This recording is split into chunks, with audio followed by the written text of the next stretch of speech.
मागणी चित्तौड़ वासियों, मेरा नाम है राजपाल चौधरी और आप देख रहे हो चित्तौड़गढ़ सिटी टूर। विकसित गांव विकसित भारत संकल्प यात्रा के तहत आज हम गांव आए हैं, चटावटी गांव में आए हैं, जहां पर हम ग्रामीण वासियों से बात करके जानेंगे कि पिछले 5 वर्षों में सरपंच साहब ने कितना क्या विकास करवाया और आने वाले जो सरपंच प्रत्याशी है जनता क्या उम्मीद करके बैठी है, ऐसे कौन से कार्य हैं जो जनता को जरूरत है। जी, शुभ नाम आपका?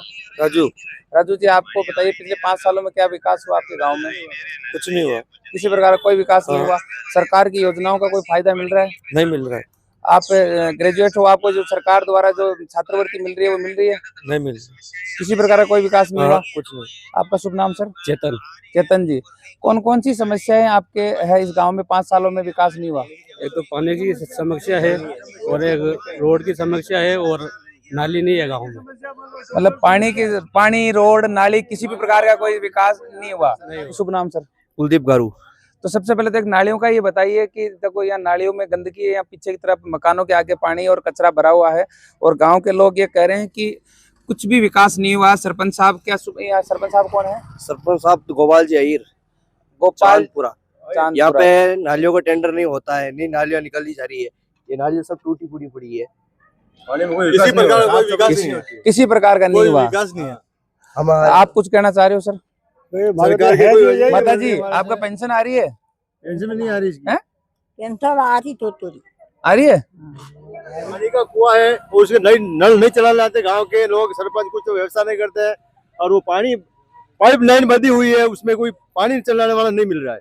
सरपंच भी नहीं बोल रहा है, पंचायत वाले भी नहीं बोल रहे, कुछ तहसील वाले भी नहीं बोल रहे। किस आधार पे दोगे? किस आदमी को? जो आदमी सही वो काम कराएगा, गांव का विकास कराएगा, उसको हम वोट देंगे, वरना किसी को वोट देने की जरूरत ही नहीं हमारे। शुभ नाम क्या है आप लोग? और नाम सीता। सीता जी, ये बताइए आपके पेंशन नहीं आ रही है क्या? हाँ, महीना की पेंशन ना 4-5 महीना हो गया पेंशन। आप अकेले हो, विधवा हो? और जो सरकार के गेहूं वगैरह मिल रहे हैं वो मिल रहा 3 महीना क्या गेहूं नहीं दे रहा, गेहूं भी नहीं मिल रही, पेंशन भी नहीं मिल रही है। हाँ, महीना की पेंशन बंद भर। और पानी की व्यवस्था के लिए ग्रामीण वासी बहुत तो पानी के लिए आप कहाँ जाना पड़ता है आपको? ट्यूबवेल है, जो ट्यूबवेल में जाने बाणु तो है, नाला में रहने ताल पड़े, जो कूड़ा कूड़ा दौड़ता फिर मोटर चाले तो पानी लावा, वही बंद कर दिया तो वहाँ गरीब बैठा रो। ग्रामीण वासियों का कहना है कि राशन की दुकान पे आप समय से राशन नहीं मिल रहा और अगर मांगने जाते हैं तो उनको डराया धमकाया जाता है और बार बार बेवकूफ बनाया जाता है कि कल आना परसों आना। ये हमारे वार्ड पंच साहब इसके बारे में कुछ कहना चाह रहे हैं। हाँ सर, मैं मदन वैष्णव चटावटी। मतलब लोगों को ऐसे बोला जाता है कल आना परसों आना, एक दिन दुकान खुलती दूसरे दिन नहीं खुलती, फिर बेचारा बार बार चक्कर लगाते हैं और राशन डीलर को फोन लगाते तो वो उठाता नहीं है, इसलिए ग्रामीण परेशान है। मैं मेरे हिसाब से नहीं कह रहा हूँ, पूरे आप सच में परेशान है? सच में परेशान है, मैं कसम खा के कहता हूं, सच में परेशान है। अब देखो आप इतने बुजुर्ग आदमी इतनी करुणता से कह रहे हैं अपने धर्म की परेशान है। सरकार के द्वारा बहुत सारी योजनाएं चलाई जा रही है, लेकिन धरातल पे वो लागू नहीं रही है। जिनको सच में जरूरत है उन लोगों तक राशन नहीं पहुंच पा रहा। सच में आप क्या कहना चाहेंगे सर? बिल्कुल बात सही है, सही बात है ये। सही है, चक्कर लगाना पड़ता है, आते भी नहीं। तो आपके हक का जो अनाज है उसके लिए भी आपको बार बार चक्कर लगाना पड़ रहा है। बिल्कुल लगाना पड़ता है। उनका कहना है कि उस अनाज को ब्लैक मनी के रूप में बेचा जा रहा है।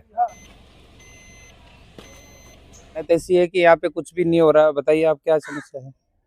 हाँ यार, समस्या की ये रोड की तरफ आप दिखाइए। ये कह रहे हैं कि यहाँ सीमेंट नाम की कुछ नजर ही नहीं आ रहा है, इतनी जल्दी टूट गई विकास कार्य में। इसमें पूरी कांकरी और सीमेंट कुछ भी नहीं है और ये 2 साल पहले बनी और वापस टूट गई है।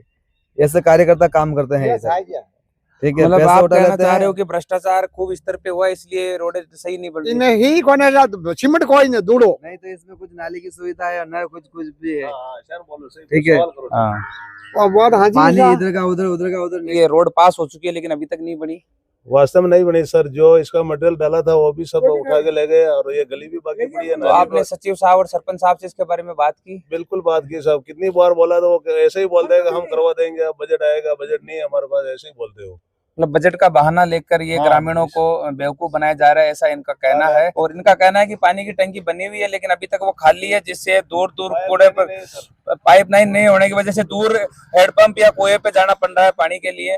और गंदगी की वजह से मच्छर फैल रहे हैं और बीमारियां होने की वजह से यहाँ के लोगों को परेशानी का काफी सामना करना पड़ रहा है। जिला प्रशासन और विधायक प्रतिनिधि से मेरा अनुरोध है कि इस समस्या को आप प्रमुखता से उठाए। तो जो काम करेगा उस व्यक्ति को मतदान करेंगे, चाहे जाति से कुछ जात पात नहीं देखेंगे हम, और जो अच्छा कोई नवयुवक होगा और अगर विकास करने लायक होगा उसी को मतदान करेंगे। हमारे नहीं करेंगे। वार्डपन साहब और यहाँ के गांव वालों ने इसके बार संकल्प लिया है कि आज तक भले ही हमने किसी भी आधार पे वोट दिया हो, लेकिन इस बार हम विकास के नाम पे वोट देंगे। जो वादा करेगा और विश्वास दिलाएगा कि, क्योंकि कई बार होता है कि विकास के नाम पे लोग चुनाव तो लड़ते हैं लेकिन जनता के विकास के बजाय खुद का विकास करने में जुड़ जाते हैं, जिससे जनता 5 साल तक अपने आप को ठगी महसूस करने रहते हैं। इसी संकल्प यात्रा के तहत हम फिर से इस गाँव में हम पधारेंगे जब इलेक्शन डिक्लेयर हो जाएंगे, और हम सरपंच प्रत्याशियों से सवाल जवाब करेंगे कि आप कौन कौन से कार्य इस गांव के लिए करवाओगे और जनता आप पे क्यों विश्वास करे। क्योंकि कई बार बड़े बड़े वादे तो कर लिए जाते हैं लेकिन निभाने की वक्त वो आदमी कहीं ना कहीं जनता को बेवकूफ बनाते हुए पाया जाता है। आज के लिए इतना ही, धन्यवाद।